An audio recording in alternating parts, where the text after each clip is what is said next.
3.000 metros abaixo da superfície do Atlântico Norte, a luz do Sol é uma memória distante. Nenhum raio jamais chegou aqui.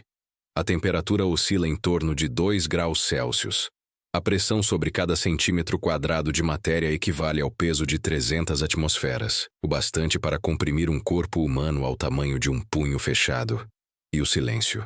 O silêncio aqui não é apenas a ausência de som, é uma presença. Uma coisa viva, densa, que preenche cada molécula de água escura como se o próprio oceano estivesse segurando a respiração.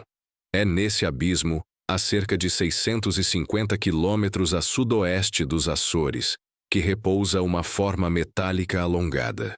Vista de cima, com os holofotes de um veículo operado remotamente, ela lembra uma baleia adormecida. Mas baleias não dormem a 3.000 metros. E esta forma não está dormindo. Está destruída, retorcida, partida. É o que resta do casco de pressão de um submarino nuclear americano da classe Skipjack, o USS Scorpion.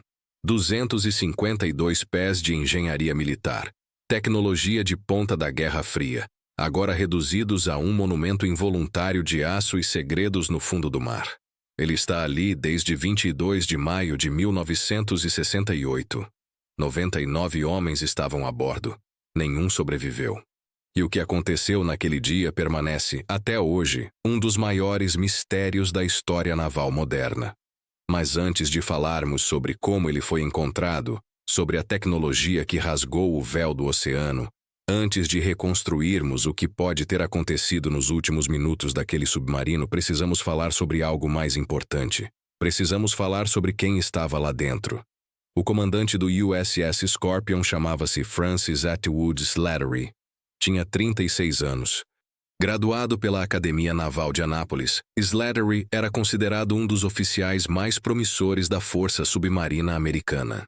Assumiu o comando do Scorpion em outubro de 1967, apenas 7 meses antes da tragédia. Era casado. Tinha filhos pequenos. Nos relatórios internos, Slattery demonstrava uma lucidez que, vista em retrospecto, dói como uma profecia. Em março de 68, 2 meses antes do desaparecimento, ele redigiu um pedido de emergência para reparos no submarino. Escreveu com suas próprias mãos que o casco estava em péssimo estado de conservação. Alertou sobre válvulas com vazamento que limitavam a profundidade operacional do barco a apenas 90 metros, menos da metade da profundidade de teste da classe Skipjack. Aquele documento era um grito no papel, e foi ignorado. Mas Slattery não era o único rosto a bordo. O tenente-comandante David Bennett Lloyd era o imediato, um oficial com formação sólida e um senso de dever que seus colegas descreviam como inabalável. Lloyd planejava, ao retornar daquela patrulha, tirar uma licença para passar tempo com sua família. Havia promessas feitas antes de partir. Há sempre promessas feitas antes de partir. Jantares a serem compartilhados, aniversários a serem celebrados. Palavras a serem ditas pessoalmente, porque cartas nunca são suficientes. Ele não voltou para cumprir nenhuma delas. O tenente John Patrick Burke, graduado em Anápolis, era um dos 9 ex-alunos da Academia Naval a bordo. 9 homens formados na mesma instituição que treina os líderes navais americanos desde 1845. Todos perdidos no mesmo dia, no mesmo barco, no mesmo pedaço de oceano. O tenente George Patrick Faring, o tenente Charles Lee Lambert, o subtenente Michael Anthony Odening. Nomes que hoje existem apenas em listas, em placas memoriais, em páginas digitais visitadas por familiares que ainda não esqueceram. Cada um desses homens tinha uma história que poderia encher um livro. Nenhum deles teve a chance de terminá-la.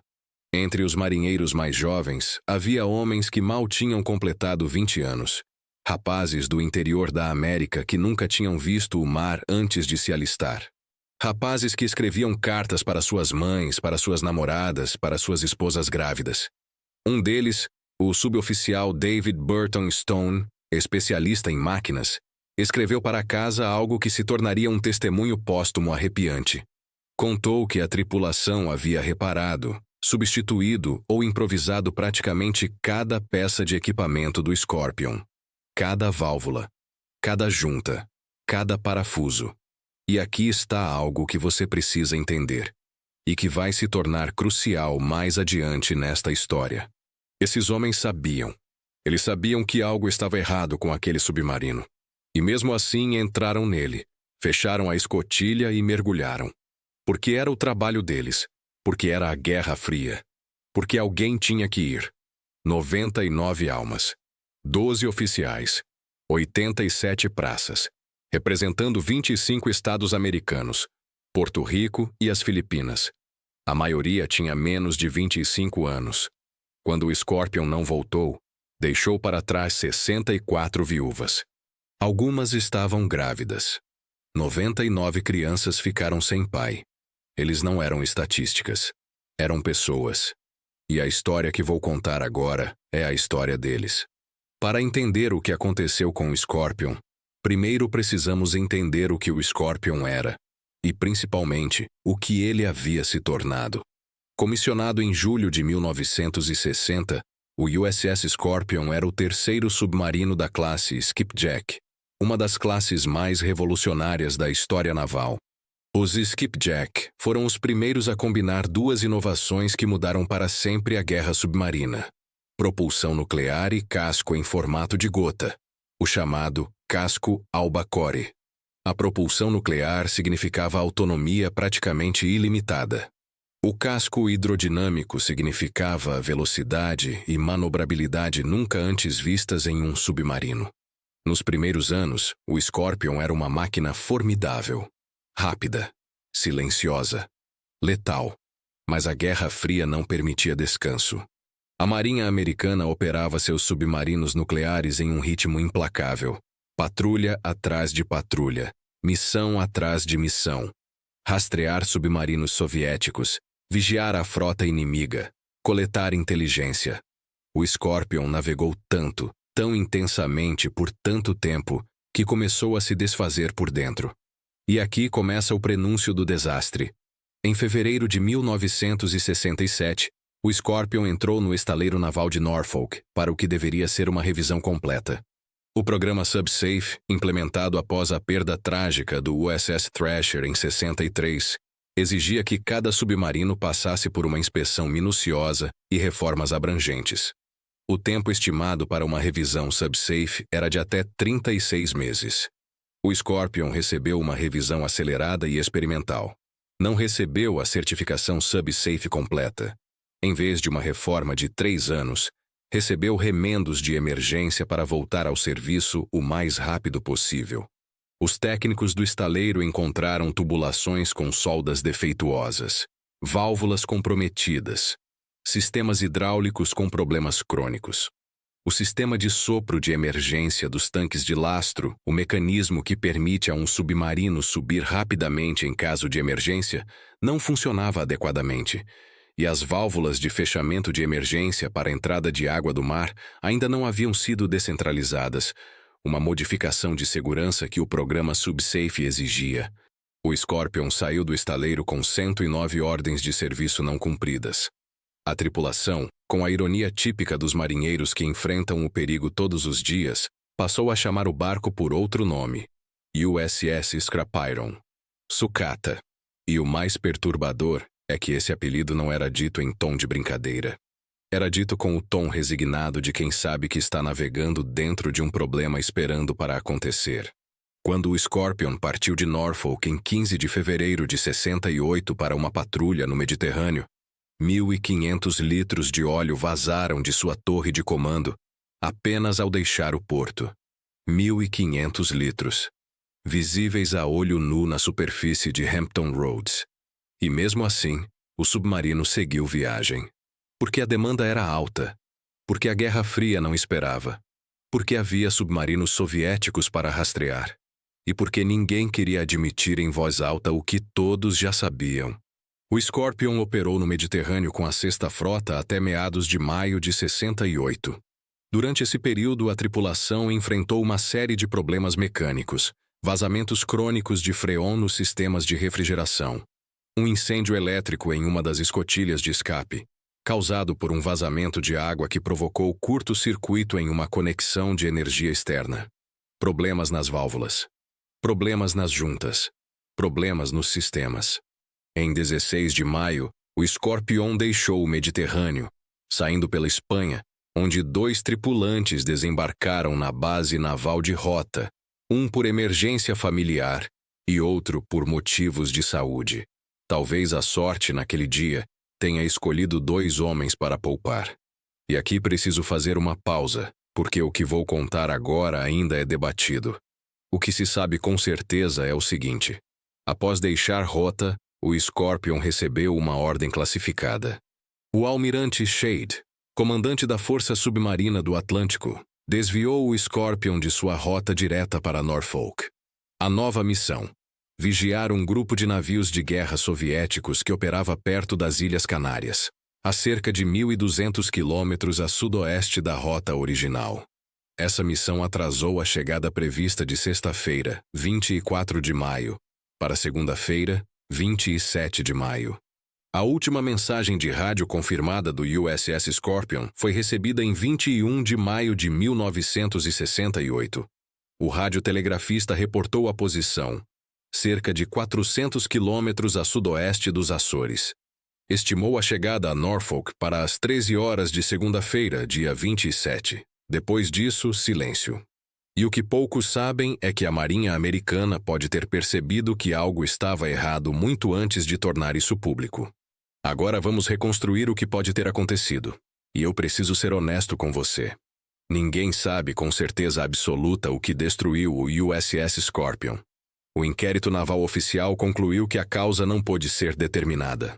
Mas temos dados, temos evidências acústicas, temos análises forenses dos destroços. E temos teorias, algumas sustentadas por décadas de estudo. Vou apresentar a sequência mais provável, baseada na preponderância das evidências disponíveis. Em algum momento do dia 22 de maio, algo deu errado dentro do Scorpion. A teoria mais aceita pela maioria dos analistas envolve as baterias do submarino. Submarinos nucleares como o Scorpion usavam grandes bancos de baterias de chumbo ácido como fonte de energia de reserva.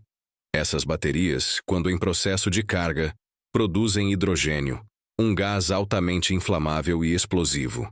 Em condições normais, sistemas de ventilação dissipam o hidrogênio com segurança.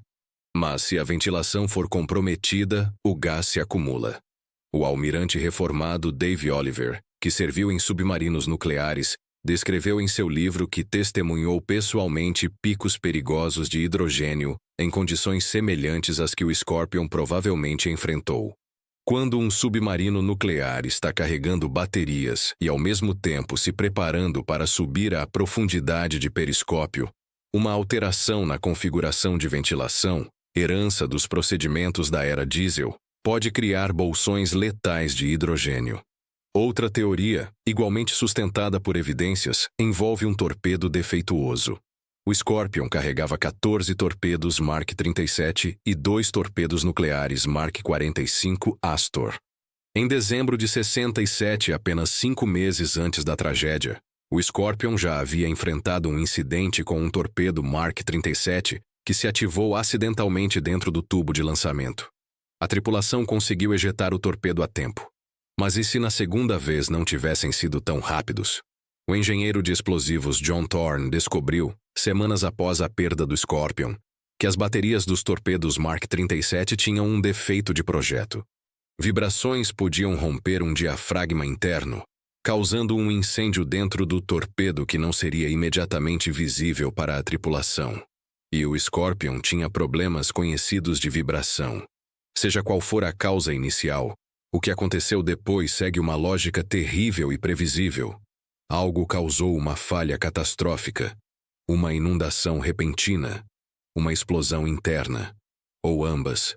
A tripulação, treinada para reagir, tentou controlar a situação, tentou fechar compartimentos, tentou soprar os tanques de lastro para subir. Mas o sistema de sopro de emergência não funcionava adequadamente. As válvulas estavam comprometidas. O submarino já estava operando com limitações severas de profundidade. O que se sabe, a partir de dados acústicos capturados pelo SOSUS, o Sistema de Vigilância Submarina da Marinha, é que houve uma sequência de eventos sonoros. Uma primeira explosão ou impacto, seguido, 90 segundos depois, por uma série de estrondos subaquáticos. O som inconfundível de compartimentos de um submarino se rendendo à pressão do oceano. A sequência inteira durou 3 minutos e 12 segundos. Depois, nada. E agora preciso explicar o que acontece quando um submarino ultrapassa sua profundidade de colapso. Preciso ser técnico por um momento, mas também preciso ser humano. Cada submarino é projetado para suportar a pressão da água até uma profundidade específica. Além dela, o casco começa a deformar. Se o submarino continuar descendo, ele atinge o que se chama de profundidade de colapso, o ponto sem retorno. Para o Scorpion, essa profundidade era significativamente menor do que a profundidade do oceano onde ele se encontrava. A água naquela região tinha mais de 3.000 metros de profundidade. A profundidade de colapso do skipjack era uma fração disso. Quando um casco de pressão colapsa, a água invade o interior a uma velocidade que excede a velocidade do som. Estamos falando de milhares de quilômetros por hora. A coluna de água que penetra o casco é tão rápida que comprime o ar interno instantaneamente, elevando a temperatura a centenas de graus em milissegundos. A implosão completa do casco de pressão do Scorpion levou aproximadamente 112 milésimos de segundo. Menos de 1/10 de segundo. Para contextualizar, um piscar de olhos humano leva entre 100 e 400 milésimos de segundo. O colapso do Scorpion foi mais rápido que um piscar de olhos. A energia liberada por essa implosão foi equivalente à explosão de aproximadamente 6 toneladas de TNT. Não foi uma explosão no sentido convencional. Foi a conversão instantânea de energia potencial em energia cinética. O peso do oceano inteiro concentrado em um ponto, em uma fração de segundo. Os homens a bordo não sentiram dor. Não tiveram tempo de sentir medo. O sistema nervoso humano não é capaz de processar informação nessa velocidade. O que aconteceu com os 99 tripulantes do Scorpion foi, se existe algum consolo em palavras como essas, instantâneo. Absoluto. Irreversível. Depois da implosão do casco principal, os destroços continuaram sua queda livre. Estruturas mais resistentes, como os tubos de torpedo, colapsaram em sequência durante os próximos 3 minutos, gerando os sons registrados pelos sossos. Quando os fragmentos finalmente tocaram o fundo do oceano a 3.000 metros, o submarino que um dia fora o orgulho da frota americana não era mais reconhecível como uma embarcação. Estava retorcido, fragmentado, espalhado pelo leito marinho como os restos de uma lata esmagada por uma prensa industrial. E lá ficou, no escuro, no frio, no silêncio. Na segunda-feira, 27 de maio de 1968, enquanto os destroços do Scorpion já repousavam há 5 dias no fundo do Atlântico, dezenas de famílias se reuniram no Pier 22 da base naval de Norfolk. Esposas seguravam crianças no colo. Noivas ajeitavam o cabelo sob a chuva. Mães apertavam casacos contra o vento. Uma tempestade violenta varria Hampton Roads naquele dia. Uma tempestade de nordeste com ventos cortantes e chuva horizontal que encharcava tudo e todos. Mas elas ficaram. Ninguém saiu. Guarda-chuvas viravam pelo avesso e eram descartados. Roupas colavam ao corpo. E os olhos permaneciam fixos no horizonte cinza, tentando enxergar a silhueta escura de um submarino emergindo da neblina e da chuva. Do outro lado do pier, o rebocador do porto rondava em círculos lentos perto do navio tender USS Orion. Equipes de amarração esperavam no cais, prontas para receber as amarras do Scorpion. Tudo parecia normal. Tudo parecia rotina. Ela nunca apareceu. O que essas famílias não sabiam e o que só seria revelado décadas depois era que a Marinha já suspeitava da perda do Scorpion desde o dia 24 de maio, 3 dias antes. Quando o submarino não respondeu a uma série de mensagens classificadas, o almirante Shade organizou uma busca secreta, mas a informação não foi compartilhada. Na sexta-feira anterior, o comando até liberou publicamente o horário de chegada do Scorpion para segunda-feira, sabendo que o submarino provavelmente já não existia mais. Um oficial que soube da verdade antes da revelação pública descreveu, décadas depois, o momento em que dirigiu até o cais e viu as famílias esperando na chuva. Disse que aquela visão o assombrou por mais de 50 anos. A CBS deu a notícia às 18 horas daquela segunda-feira. O almirante Moorer, chefe de operações navais, ainda ofereceu palavras de esperança. Disse que o mau tempo poderia ter impedido o contato por rádio. Disse que o submarino poderia ter se atrasado e seguiria para o porto em breve. Mas nos bastidores a conclusão já era outra. Em 5 de junho, a Marinha anunciou oficialmente: o USS Scorpion e sua tripulação foram considerados perdidos. E então, começou a busca. Encontrar um submarino no fundo do Atlântico Norte é, de várias formas, mais difícil do que encontrar uma agulha num palheiro. O palheiro, neste caso, tem milhões de quilômetros quadrados e quilômetros de profundidade. A agulha não emite sinal, não reflete luz e pode estar enterrada em lama. Mas a Marinha Americana tinha algo que nenhuma outra marinha do mundo possuía. Tinha uma arma secreta. E não era um navio, não era um avião, não era uma bomba. Era um homem. Seu nome era John Craven. Craven era o principal cientista civil da Divisão de Projetos Especiais da Marinha e já havia provado sua genialidade ao ajudar a localizar uma bomba nuclear perdida no mar da Espanha após uma colisão em voo entre um B-52 e um avião-tanque em 1966.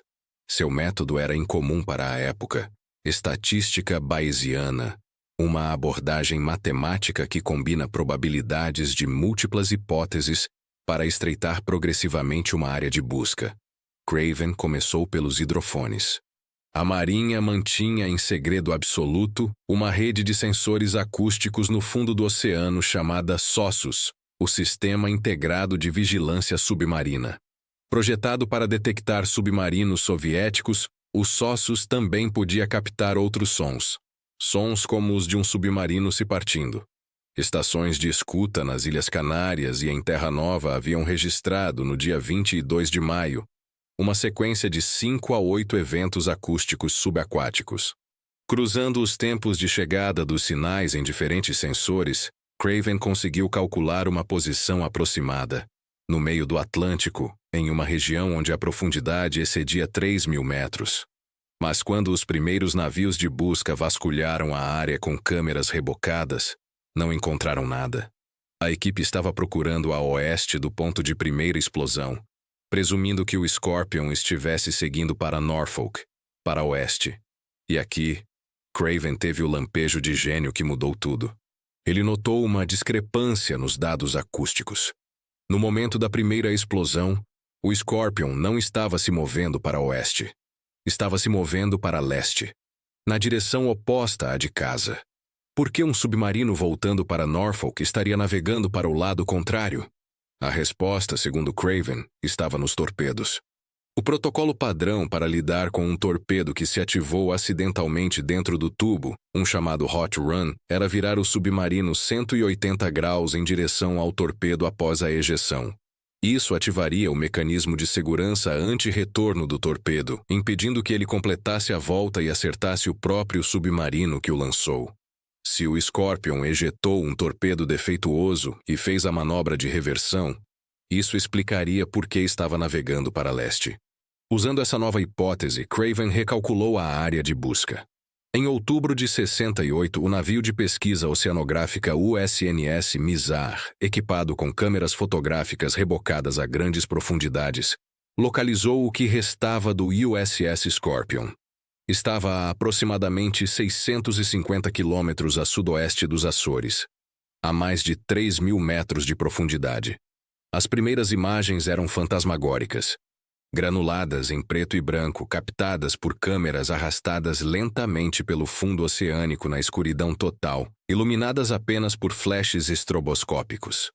O casco do Scorpion havia sulcado o fundo do oceano como um arado gigante, abrindo uma cicatriz no leito marinho que se estendia por dezenas de metros. O compartimento de operações havia colapsado para dentro como uma lata de alumínio esmagada por um punho, fazendo com que a vela, a torre vertical do submarino, se desprendesse completamente. Os destroços estavam espalhados, retorcidos, irreconhecíveis. Um cientista que os estudou descreveu a cena como se o submarino tivesse passado por uma máquina trituradora. Outro disse que os restos se estendiam por mais de 1 milha marinha. E no meio daqueles destroços, invisíveis às câmeras, estavam os 99, selados para sempre em seu túmulo de aço, sob uma pressão que nenhuma mão humana jamais poderia alcançar. Nos anos seguintes, o batiscafo Trieste II, sucessor da mesma embarcação que desceu a Fossa das Marianas em 1960, realizou mergulhos adicionais sobre os destroços. Fotografou, mapeou, documentou, mas não encontrou respostas definitivas. O inquérito da Marinha examinou todas as possibilidades: sabotagem, colisão com montanha submarina, acidente nuclear, falha estrutural, incêndio, ato irracional de um tripulante, perda de controle de navegação, explosão de torpedo. Uma a uma, as teorias foram avaliadas. Nenhuma foi comprovada de forma conclusiva. O tribunal final declarou, com uma honestidade rara em documentos oficiais, a causa da perda do USS Scorpion não pôde ser estabelecida. Mas os documentos classificados contavam uma história mais complexa. Quando registros começaram a ser desclassificados nas décadas de 80 e 90, detalhes perturbadores emergiram. A profundidade operacional limitada, as ordens de serviço não cumpridas, o pedido desesperado de Slattery, o apelido Scrap Iron, e talvez o mais revelador de tudo. O Scorpion era um dos únicos 4 submarinos da frota do Atlântico que não havia recebido a certificação SubSafe. A mesma certificação criada para evitar exatamente esse tipo de tragédia. O local onde repousa o USS Scorpion foi declarado pela Marinha dos Estados Unidos como um túmulo de guerra. Nenhuma operação de resgate foi tentada.